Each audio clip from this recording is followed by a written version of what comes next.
പച്ചമറിയ സ്ട്രീമിംഗ്സിലേക്ക് സ്വാഗതം. ബ്രഹ്മയുഗം 4-ാം ദിവസത്തിലേക്ക് കടക്കുമ്പോൾ കൊടുമ്പിരി കൊണ്ട കൊടൂരമായിട്ടുള്ള ബുക്കിങ്ങും അതേപോലെയുള്ള കളക്ഷനും അതിനു മുകളിൽ നിൽക്കുന്ന അഭിപ്രായവുമാണ് ഈ സിനിമയ്ക്ക് നിൽക്കുന്നത്.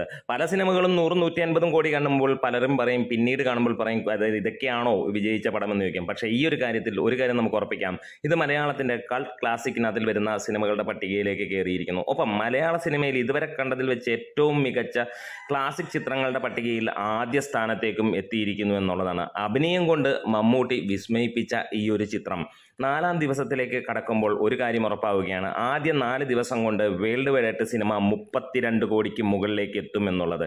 ശനിയാഴ്ചയായ ഇന്നലെ 9 കോടിക്ക് മുകളിലാണ് സിനിമയുടെ കളക്ഷൻ. ആദ്യ ദിനം സിനിമ നേടിയത് കേരളത്തിൽ നമുക്ക് അറിയാം 3,05,00,000 രൂപ മാത്രമായിരുന്നു എന്നുള്ളത്. 2-ാം ദിവസം അത് 2.5 കോടിയോളമാണ് കുറയുകയും ചെയ്തു. 3-ാം ദിവസം പക്ഷേ അത് 3.5 കോടിക്ക് അടുത്തേക്ക് എത്തിയിരിക്കുന്നു എന്നുള്ളത് തന്നെയാണ്. അതായത് ഈ ഒരു സിനിമയ്ക്ക് ഏറ്റവും വലിയ ശാപം ഇതിൻ്റെ ഡിസ്ട്രിബ്യൂഷൻ തന്നെയാണ്. വേറെ ആർക്കെങ്കിലും ഈ സിനിമ ഡിസ്ട്രിബ്യൂഷൻ കിട്ടിയിരുന്നെങ്കിൽ ഇതിന് മുകളിലുള്ള ഒരു തിയേറ്റർ കൗണ്ടും ഷോ കൗണ്ടും കാണാമായിരുന്നു. ഇവിടെ ജനങ്ങൾക്ക് ഇരിക്കാൻ സ്ഥലമില്ല, അല്ലെങ്കിൽ ടിക്കറ്റ് കിട്ടാനില്ലാത്ത അവസ്ഥയിൽ വെറും 200 തിയേറ്ററിൽ ഓടിക്കുകയാണ് ഈ സിനിമ. ഇത് ശരിക്കും പറഞ്ഞു കഴിഞ്ഞാൽ വലിയ കഷ്ടം തന്നെയാണ്. മമ്മൂട്ടി സിനിമകൾക്ക് എന്നും ഉണ്ടാവുന്ന ശാപം ഇങ്ങനെയുള്ള കുറേ കാര്യങ്ങളാണ്.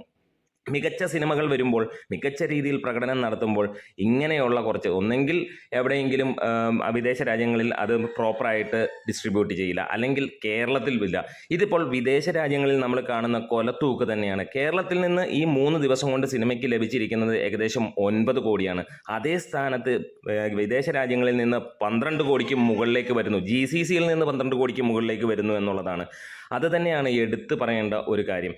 ലോകമെമ്പാടുമുള്ള സിനിമ ആസ്വാദകർക്ക് ഏറെ ഇഷ്ടപ്പെട്ടു ഈ സിനിമ എന്നുള്ളത് തന്നെയാണ്. ഒപ്പം ഏത് രാജ്യങ്ങളിൽ നോക്കിയാലും അവിടെയെല്ലാം നല്ല കളക്ഷനുമാണ് സിനിമയ്ക്ക് പോകുന്നത്. പക്ഷേ കേരളത്തിൽ മാത്രം ആ ഒരു സംഭവമില്ല. ഇനി തമിഴ്നാട്ടിലെടുത്താലും തെലുങ്കാനയിലെടുത്താലും കർണാടകത്തിലെടുത്താലും അവിടെ മാക്സിമം ആളുകൾ സപ്പോർട്ട് ചെയ്ത് മാക്സിമം കളക്ഷനും മാക്സിമം തിയേറ്ററുകളിൽ അവർ ഓടിക്കുന്നു എന്നുള്ളതാണ്. ബാംഗ്ലൂരിലൊക്കെ തിയേറ്ററുകളുടെ എണ്ണം കൂട്ടുന്നു. ആ ഒരു സാഹചര്യത്തിൽ കേരളത്തിൽ തിയേറ്ററുകളുടെ എണ്ണം ഇല്ല എന്നുള്ളത് തന്നെയാണ്.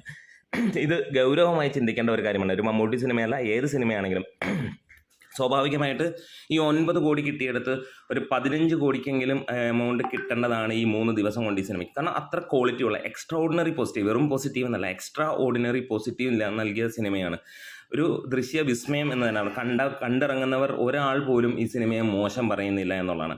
നമ്മൾ ഓരോ വീഡിയോ അല്ലെങ്കിൽ നമ്മൾ ചെയ്യുന്ന ഓരോ കാര്യങ്ങളും നമുക്ക് കാണുമ്പോൾ ഇവിടെ കാണാൻ കഴിയുന്നത് അമ്മാതിരി ജനത്തിരക്കാണ്. അപ്പോൾ ആ ഒരു സിറ്റുവേഷനിൽ ഒരു കാര്യമേ പറയാനുള്ളൂ, ഇതാണ് സംഭവിക്കുന്നത്. എന്തായാലും ഈ ഒരു വീക്കെൻഡോട് കൂടി തന്നെ സിനിമ 30 കോടിക്ക് മുകളിലെത്തും. ഒരു പക്ഷേ 40 കോടിക്ക് മുകളിലെത്തേണ്ടത് അത് തട്ടിത്തെറിപ്പിച്ചിരിക്കുന്നു എന്ന് പറയാം. ആദ്യ 4-ാം ദിവസം, ഇനിയും ഏത് സിനിമയുടെയും ഏറ്റവും മികച്ച ദിനമാണ് 4-ാമത്തെ ദിവസം. ഈ 4-ാമത്തെ ദിവസം സിനിമയ്ക്ക് ഒരു പക്ഷേ കേരള കളക്ഷൻ 4 കോടിക്ക് മുകളിൽ വരും. അതായത് ഒക്യുപ്പൻസി നോക്കാം. ഒക്യുപ്പൻസി ഇന്നലെ 64%. അതായത് ഒരു തിയേറ്ററിൻ്റെ ഫ്രണ്ട് റോയ്ക്ക് തൊട്ടടുത്ത് വരെ ആളുകൾ എല്ലാ തിയേറ്ററുകളിലും കയറുന്നു എന്നുള്ളതാണ്. അതായത് ഏകദേശം 793 ഷോകൾ ട്രാക്ക് ചെയ്ത് കഴിഞ്ഞപ്പോൾ കിട്ടിയ എമൗണ്ടാണ്, അല്ലെങ്കിൽ ആ കാര്യങ്ങളാണ് എന്ന് പറയാം. അതായത് 1,47,000-ഓളം ആളുകളാണ് ബുക്ക് മൈ ഷോയിലൂടെ ടിക്കറ്റ് ബുക്ക് ചെയ്തത്. ഇന്ന് ഏകദേശം അത് നമുക്ക് കാണാൻ കഴിയുന്നത് 1,60,000-ന് മുകളിലായിരിക്കും എന്നുള്ളതാണ് ഈ 4-ാം ദിവസം. എന്താണെങ്കിലും ഇവിടെ ആദ്യ ആഴ്ച പിന്നിടുമ്പോൾ സിനിമ 30 കോടിക്ക് മുകളിൽ ഉറപ്പിക്കുകയാണ്. നമ്മുടെ വീഡിയോസ് ഇഷ്ടമായി സപ്പോർട്ട് ചെയ്യണം. Thank you bros.